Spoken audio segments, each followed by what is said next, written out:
એક મસ્ત વાર્તા. એક લોખંડનો ટુકડો જો કદાચ તમે બજારમાં વેચો ને તો 1 રૂપિયો આવે. જે તે વખતની વાત છે. કદાચ એ જ લોખંડના ટુકડામાંથી જો તમે એક ઘોડાની નાળ બનાવીને વેચો તો એના 2.5 રૂપિયા આવે.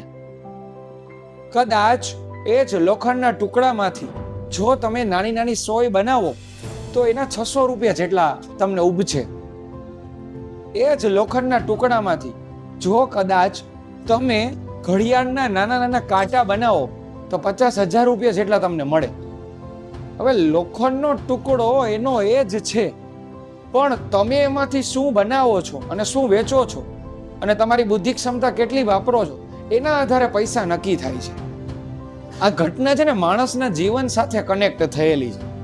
માણસમાં બુદ્ધિ ભગવાને એક સરખી જ આપી છે, એટલે માણસ બધા એક સરખા જ છે, પણ પોતે પોતાની બુદ્ધિનો ઉપયોગ કેટલો કરે છે, પોતે કેટલી પોતાની અંદર રહેલી ક્ષમતાનો ઉપયોગ કરે છે એના આધારે એની કિંમત નક્કી થાય.